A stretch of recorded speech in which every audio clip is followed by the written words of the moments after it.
Douglas County Citizenry is a fairly new organization started by many members that are citizens in Douglas County. Anyone who steps into the arena deserves our appreciation. It is not easy. These are volunteer positions and they're willing to give their time to it. So I'd like to start with a big round of applause for all of our community staff.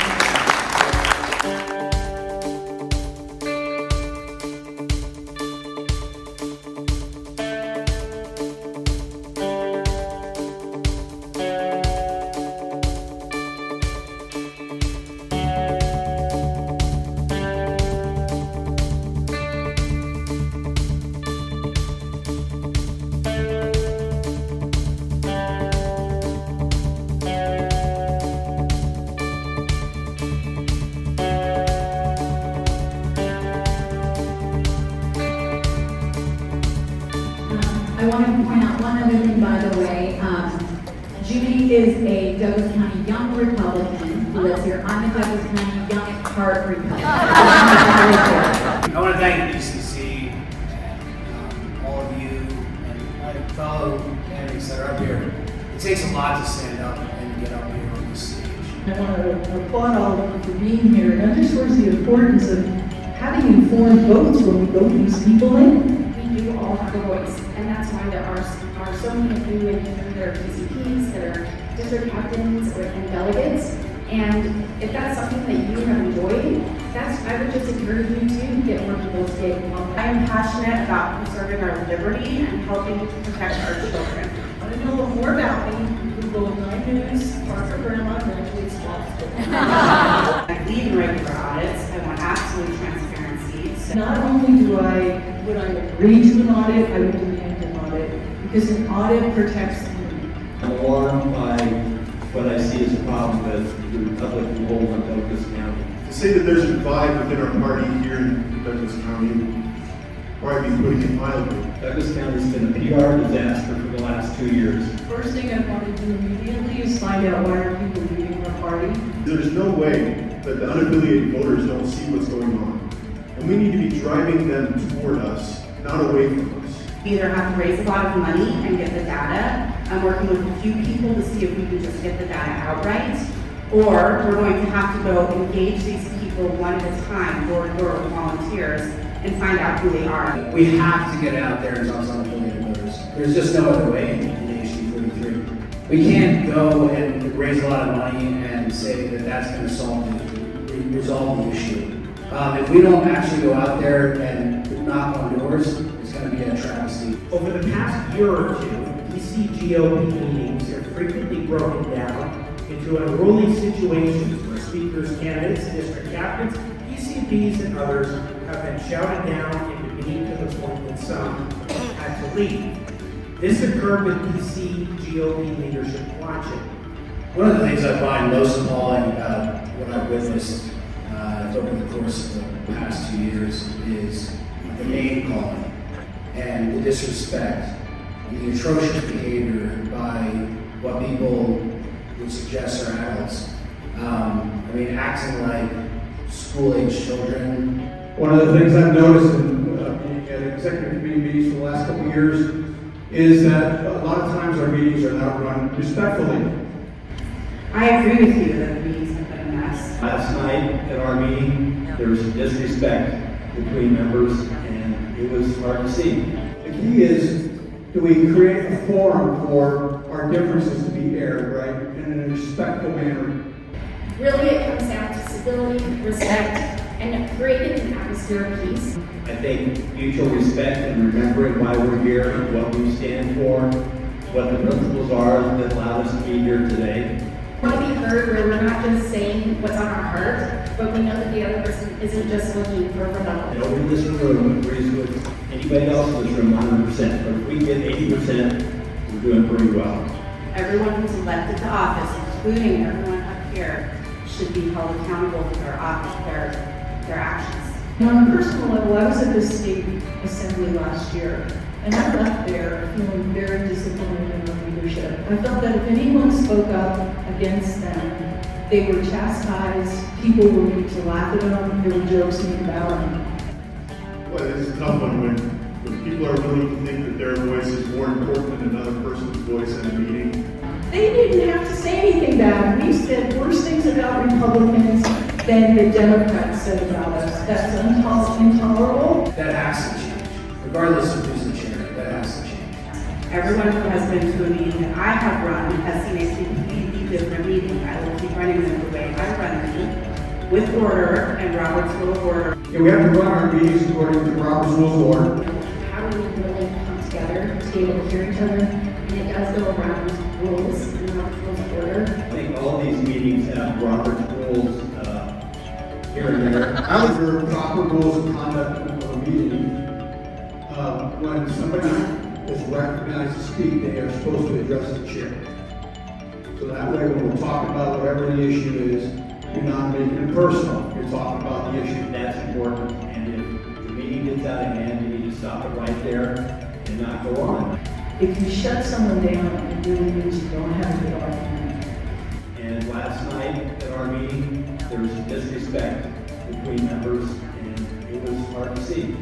One of the reasons I'm up here right now is because last night I attended the meeting.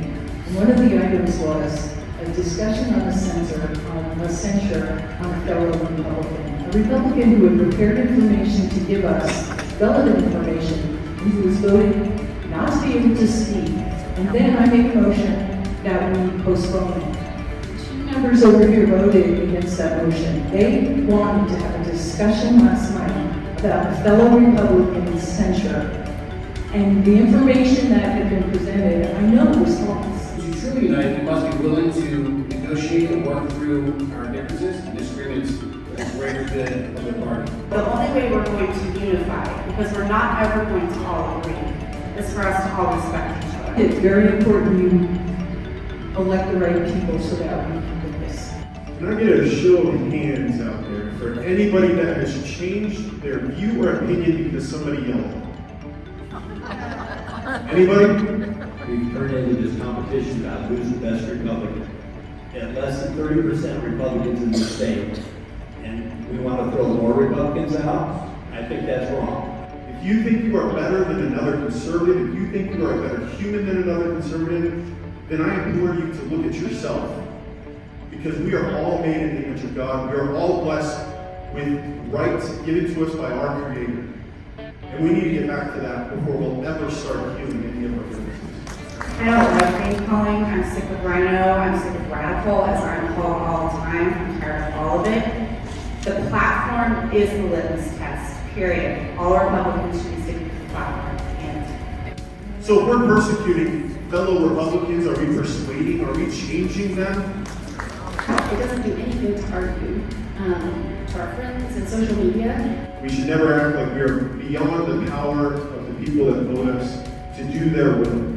Republicans come in all shapes and sizes. There are some that I agree with more than others. That does not mean that they're not Republicans. I personally love the fact that Republicans don't all lockstep with each other. That we all have different ideas, because that is what we actually stand for. Tell me if this person is a rhino. I believe in a woman's right to choose. Buddy? That was Donald J. Trump in 1999. I'm very glad we gave him the ability to change. I'm very glad we had the ability to influence him into one of the top Republicans that's ever been elected as our president. And I apologize, I messed up the quote. He said, I am very pro-choice in a 1999 NBC interview, so I apologize for that. You should be censored. Remember this, as bad as any Republican is, they're still better than the Democrat. Isn't the Republican Party's job at both the county and state levels to enforce ideological discipline among elected officials as well as rank and file Republican members? That is such a dangerous term, ideological discipline. That should make you hair on your neck. I think it's hard for us to say we're going to tell somebody what to say and think. You can't do that. We don't force ideological anything. We persuade. So what is our litmus test? Is it going to be, are you MAGA? Yes, okay. Do you support or not support 5A, 5B? Do you see where we're going with this? No, there should not be a litmus test beyond the platform Forum. There is danger in party purity because who gets to define what a true conservative is? I do not think there should be a litmus test. I think that persuasion works better than punishment. I don't think we should have a litmus test. On this particular issue, there really isn't that much to say other than no. The party needs to stay out of primaries and allow the voters, the Republican voters, to vote who they wish. I do not believe in endorsing candidates prior to the primary. You know, when we endorse candidates before the primary,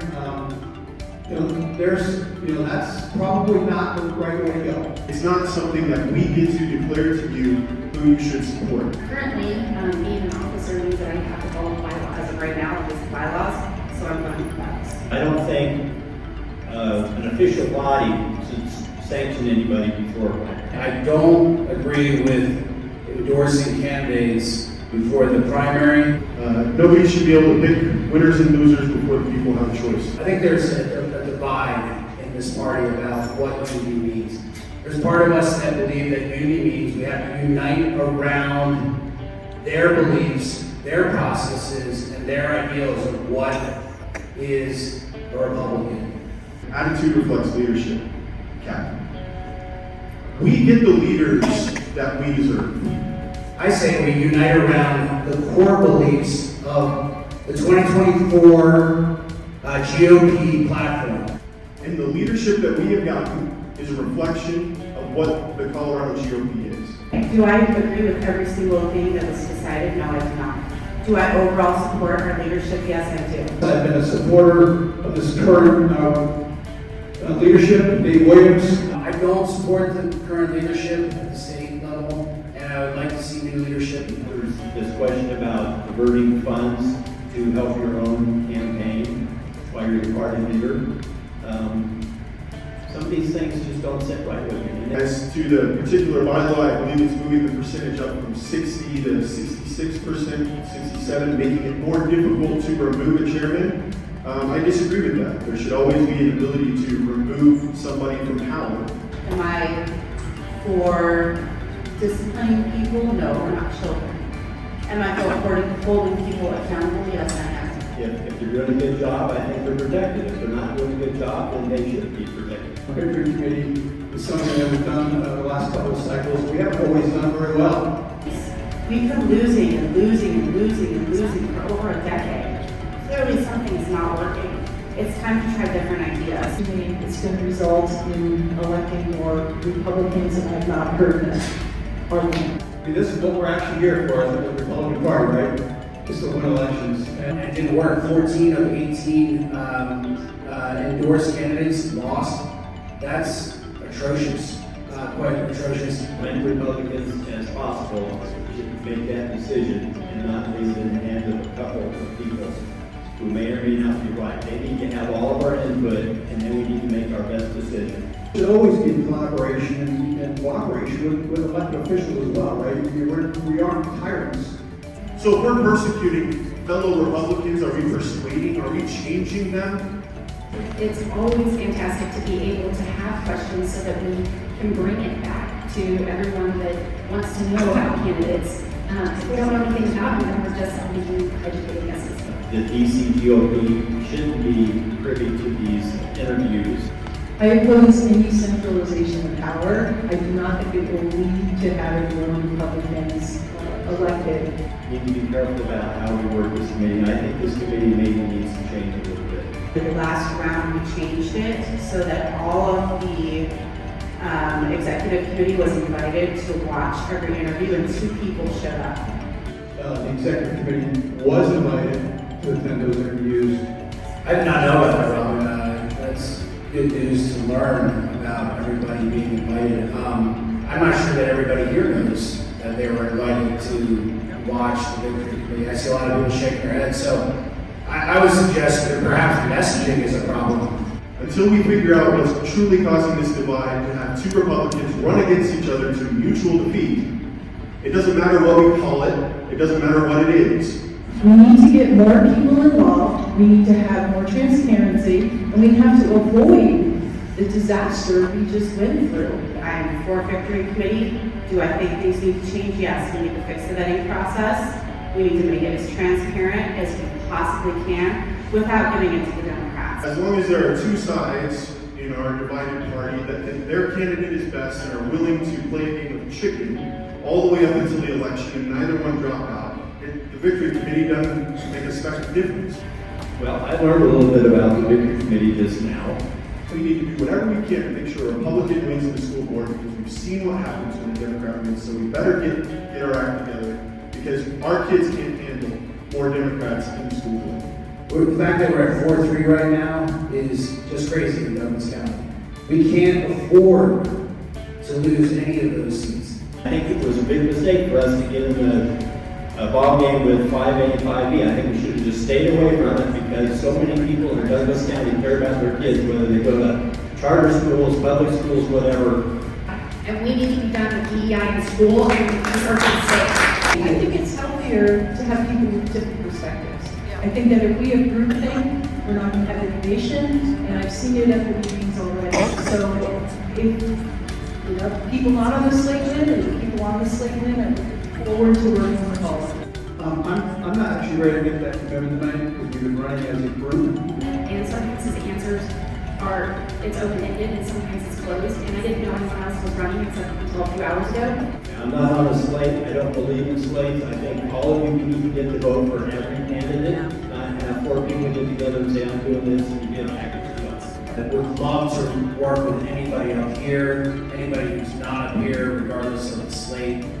We don't have a slate, so we can't necessarily say that we're going to be able to work with just ourselves. I disagree, Chris. I could work with myself all day. Yes, but I mean, I don't really have a choice because if I went and no one else goes with me, then I'm kind of stuck, right? So yes. But we gotta quit arguing. We gotta come together and unite behind things. We have to have a solid front and not look disorganized and chaotic in front of the Democrats. And then we also need to stand behind what our state platform does too. And we may not all agree with that, but if we are a united front, the Democrats can't divide us. I don't want this party to be the best county party in Colorado.